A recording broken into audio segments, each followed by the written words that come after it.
बिस्मिल्लाहिर्रहमानिर्रहीम। नेक्स्ट हमारा टॉपिक है taxonomic hierarchy. Taxonomic hierarchy hierarchy में ऑर्गेनिज्म की ग्रुपिंग को हम पढ़ते हैं। ग्रुप्स में जब हम ऑर्गेनिज्म को क्लासिफाई करते हैं तो वो ब्रांच टैक्सोनमी होती है। तो इस लिहाज से इसमें ग्रुपिंग को देखते हैं। टैक्सोनोमिक हिरार्की हिरार्की मीन्स होता है सीक्वेंस। एक सीक्वेंस आता है ऊपर से नीचे या नीचे से ऊपर, हम उसको देखें। या जैसे हम कह सकते हैं एक लैडर होती है, एक सीढ़ी होती है, उसमें भी एक सीक्वेंस आता है कि आप नीचे से ऊपर जा सकते हैं या ऊपर से नीचे आ सकते हैं। तो हिरार्की में भी हमें एक सीक्वेंस नज़र आता है और इस सीक्वेंस की बेस पर हम जो है ऑर्गेनिज्म को डिवाइड करते हैं। तो हमारे इर्द गिर्द जो जितने भी ऑर्गेनिजम्स हैं उनको सबसे पहले हम 5 किंगडम्स में ग्रुप करते हैं। तो सबसे लार्जेस्ट टैक्सोन जो है वो है किंगडम। किंगडम की बेस पर वर्ल्ड में पाए जाने वाले तमाम ऑर्गेनिजम्स को 5 किंगडम्स में डिवाइड किया गया है। के तो टैक्सॉन जो है 5 किंगडम जो है उसमें डिवाइड किया गया। उसमें जो है उसकी सिमिलरिटीज़ और डिफरेंसेस की बेस पर ही इनको तकसीम किया गया। उसमें सबसे पहले हमारे पास आ जाता है एक किंगडम आ जाता है एनिमल से रिलेटेड, एनिमल्स आ जाते हैं। दूसरा हमारे पास प्लांट्स आ जाते हैं। एनिमल्स के करेक्टरिस्टिक्स और प्लांट्स की करेक्टरिस्टिक्स कुछ डिफरेंट होती हैं। और थर्ड जो है हमारे पास फंजाई आ जाता है, जो कि ना तो प्लांट्स होते हैं ना एनिमल्स होते हैं, बल्कि दोनों से डिफरेंट होते हैं। फिर हमने सेल्स की 2 टाइप्स डिस्कस की थी, तो उसी लिहाज से यूनिसेलुलर ऑर्गेनिजम्स की भी 2 ग्रुप किंगडम बने जाते हैं, प्रोटिस्ट और मोनेरा। तमाम यूनिसेलुलर ऑर्गेनिज्म जो कि यूकैरियोट्स से बने होते हैं वो प्रोटिस्ट में आ जाते हैं, और तमाम यूनिसेलुलर ऑर्गेनिज्म जो कि प्रोकैरियोट्स से बने होते हैं वो मोनेरा में आ जाते हैं। तो ये तो जो 2-3 ग्रुप्स हैं वो मल्टीसेलुलर के होते हैं। हम जो है क्लासिफिकेशन करते वक्त हम ये भी देखते हैं कि ऑर्गेनिज्म यूनिसेलुलर है या मल्टीसेलुलर। तो यूनिसेलुलर ऑर्गेनिज्म को भी हम क्लासीफाई करते हैं।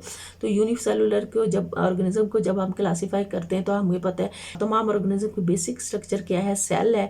और सेल प्रोकैरियोट्स एंड यूकैरियोट्स, और ये इसी बेस पर हम यूनिसेलुलर ऑर्गेनिज्म के 2 ग्रुप बनाते हैं। फिर हमारा जो है मल्टी सेलुलर ऑर्गेनिज्म है, तो उनमें कुछ एनिमल्स होते हैं, कुछ प्लांट्स और कुछ फंजाई। तो इस लिहाज से जो टैक्सोनॉमिक हायरार्की हमारी बनेगी उसमें सबसे बड़ा ग्रुप या सबसे बड़े जो तमाम ऑर्गेनिजम्स के 5 किंगडम्स बनते हैं। तो लार्जर टैक्सोन जो होता है, लार्जेस्ट ग्रुप जो होता है वो किंगडम कहलाता है।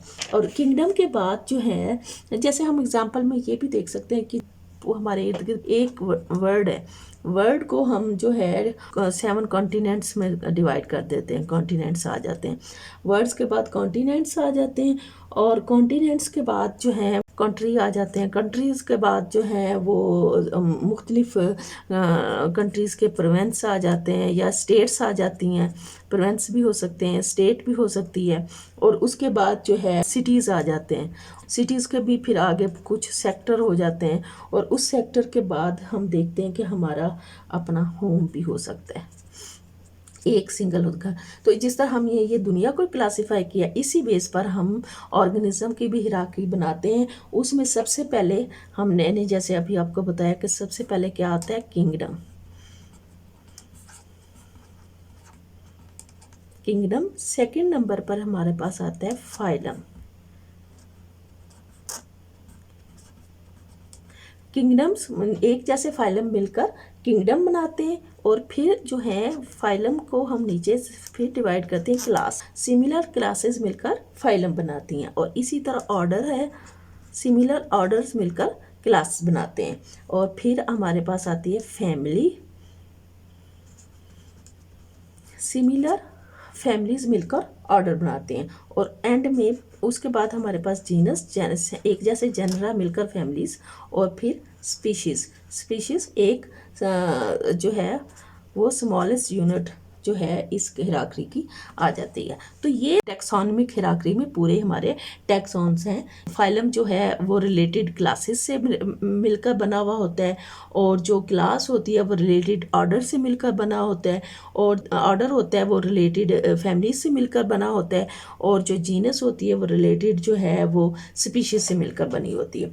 तो इस तरह ये पूरी हिरार्की होती है। एग्जांपल के तौर पर जैसे ह्यूमन का किंगडम अगर हम देखें तो इसमें हम किंगडम एनिमल लिखेंगे, एनिमेलिया,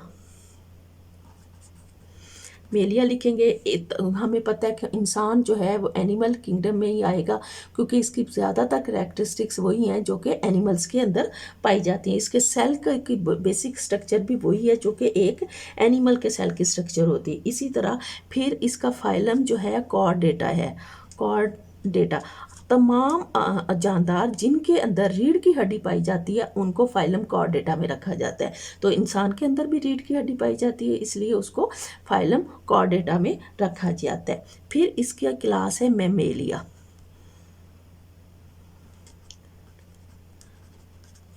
मैमेलिया मैमल्स क्लास से रिलेटेड है। तमाम ऐसे एनिमल्स जो कि अपने बच्चों को दूध पिलाते हैं उनको क्लास मैमेलिया में रखा जाता है। तो इंसान के अंदर भी ये करैक्टरिस्टिक्स पाई जाती है कि ये बच्चे पैदा करते हैं और अपने बच्चों को दूध पिलाते हैं, तो इसलिए इसको मैमेलिया कहते हैं। फिर इसका ऑर्डर प्राइमेट्स, में ऐसे ऑर्गेनिज्म जो अपने बच्चों की ज़्यादा हिफाजत करते हैं। इंसान भी अपने बच्चों की ज़्यादा हिफाजत करते हैं, तो इसलिए उनका भी ऑर्डर प्राइमेट्स है। और इसमें मंकीज़ और चिंपैंजीज भी शामिल होते हैं, क्योंकि मंकीज़ और चिंपैंजीज भी अपने बच्चों की ज़्यादा हिफाजत करते हैं। उसके बाद इसकी फैमिली आ जाती है होमोनिडी।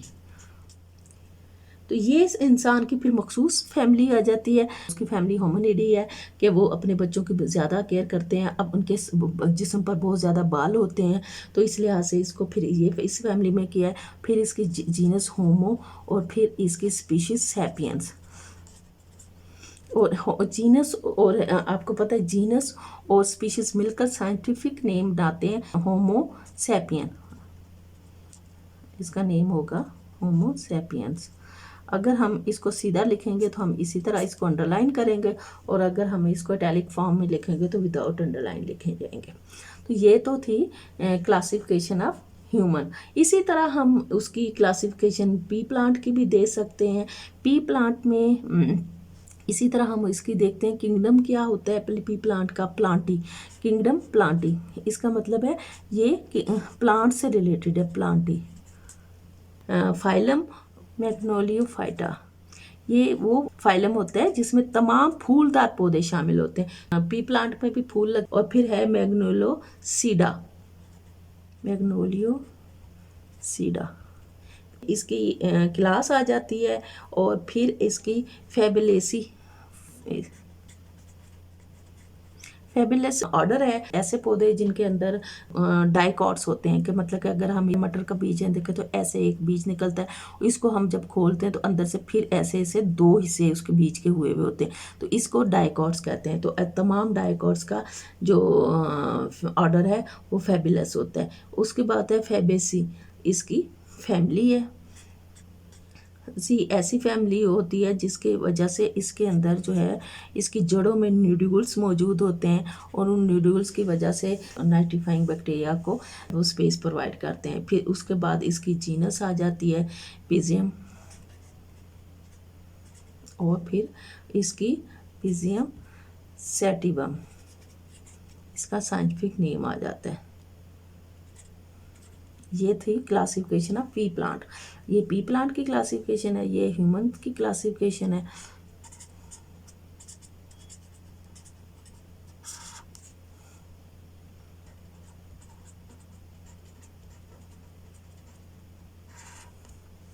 अब हम देखते हैं व्हाट इज स्पीशीज। स्पीशीज क्या होती है?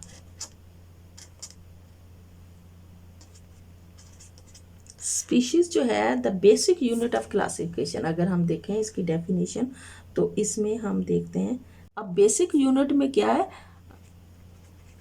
इसमें हम कहते हैं कि इसमें ग्रुप ऑफ ऑर्गेनिज्म, एक ग्रुप होता है, a group of organism have the ability to interbreed